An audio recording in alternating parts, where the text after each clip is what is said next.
Okay, tell me if this sounds familiar. You're standing in the shower, the steam is rising, you're singing a little bit of your favorite song, and you're living your best spa life. And then someone on the internet says, you know what would make your life better? If you turn that shower to freezing cold. Excuse me? Who came up with this idea? Vikings? But here's the kicker. Science says they're onto something. And that's exactly what we're going to be talking about today. Some unusual habits that secretly pay you back in unexpected ways. This is not the typical eat salad, drink water type of advice, although that's still pretty good. I'm talking about habits that maybe sound a little weird and maybe even make you a little bit uncomfortable, but they'll pay you back in ways that you never expected. So we'll start with the cold shower, and don't worry, you can stay cozy and dry while we talk about it. Now, I know cold showers sound a bit like punishment, but the science is compelling. A Dutch study in 2016 followed some people who took cold showers, and the result was they reported 29% fewer sick days. Researchers found that cold exposure boosts endorphins and it boosts circulation as well. It wakes you up like a slap from Poseidon himself. And more importantly, it also teaches you how to handle discomfort. It's almost like you learn that you can do hard things, like you can stand in the cold and survive. And that confidence spills over into the rest of your life. Now, the cold shower thing is something I've been trying the last couple of months, and I have to say the first 20 or 30 seconds is very refreshing and eye-opening. And I've definitely started to question pretty much every decision I've ever made in my entire life. But after you get used to it, it is so refreshing and you feel like $1,000,000 when you're done. So maybe give it a try, even 30 or 40 seconds at the end of your shower, and see how it works for you. I'm going to try to continue this trend. We'll see how I do by the time November comes along. The next thing is boredom, which is your brain's secret tool. Now, I talked a little bit about this in a previous video that I did, but the reality is most of us are terrified of boredom. We kill it instantly with scrolling or listening to podcasts, watching movies, background TV, or just checking my phone. But boredom is not the enemy.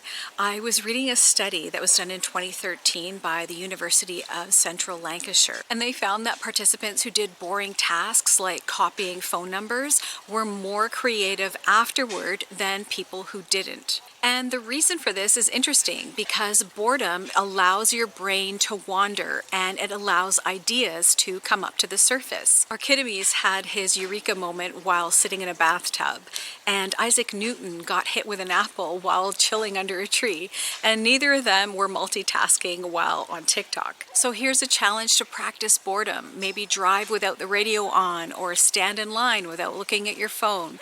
Go for a walk without listening to any music. At first it might feel a little uncomfortable, but then as you get used to it, it feels a bit freeing, and then an idea just might sneak in. Now, if boredom makes you feel like you're losing your mind, don't worry, because our next trick is actually talking to yourself out loud. And before you laugh, this isn't me telling you to become your own imaginary friend. This is science. Researchers at the University of Michigan found that when people talk to themselves and use their own name, they performed better under stress. It's called distanced self-talk. So instead of saying, I can't do this presentation, you would say, okay, Lisa, you've done this before. You've got this. And how this works is that it creates just enough distance that you can become your own coach instead of your own worst critic. And I didn't know this, but professional athletes use this trick constantly. Serena Williams, for example, talks herself through tennis matches all the time.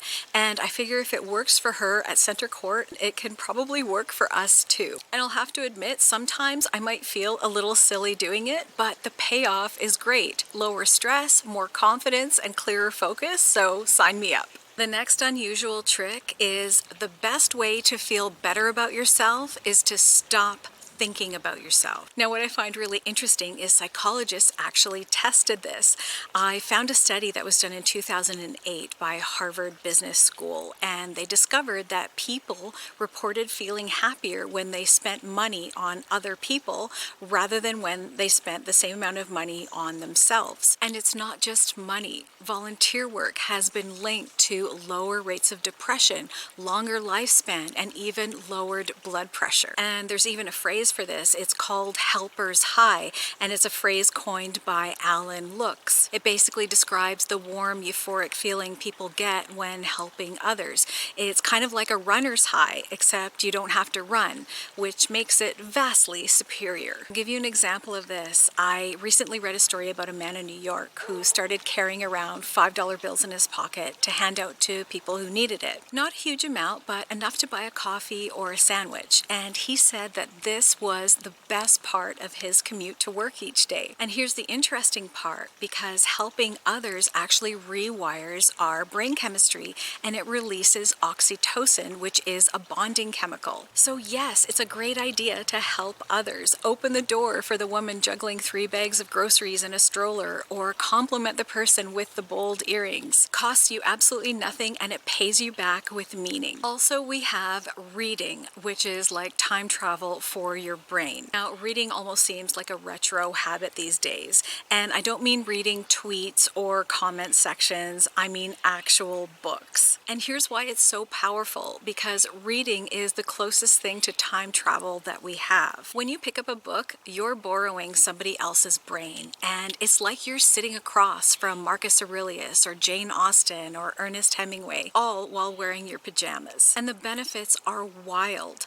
Studies from the University of Toronto showed that people who read fiction showed higher scores of empathy and social understanding. Reading also sharpens focus in a world that's filled with dopamine hits. Sometimes a sentence from a book that you read years ago comes back to you just when you need it. I know some people who like to take reading vacations, and they fill their suitcase with a bunch of books that they can get into deeply while they're away. And reading also makes you sound smart at dinner parties.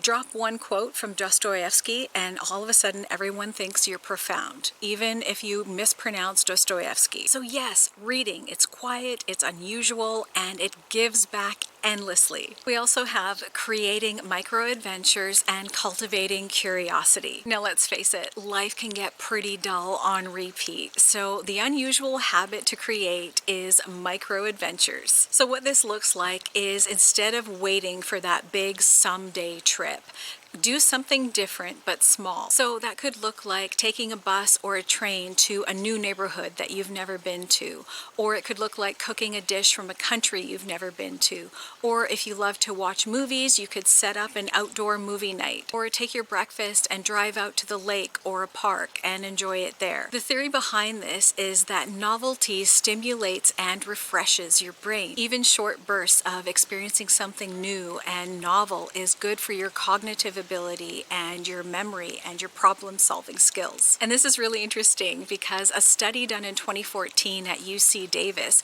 discovered that curiosity and novel experiences lit up the centers of the brain that is the same as when we eat chocolate. So your brain lights up like you just ate dessert. That's fabulous. And that's it, our little tour of unusual habits that in their own quirky way give back to you. Now, here's the thing, you certainly don't have to try all of these. In fact, please don't. Life isn't a checklist. Maybe pick one that spoke to you and try it out. Maybe it's going for a 30-minute walk or trying a minute of cold water in the shower. What matters the most is that you just show up for yourself in small ways that can make a difference.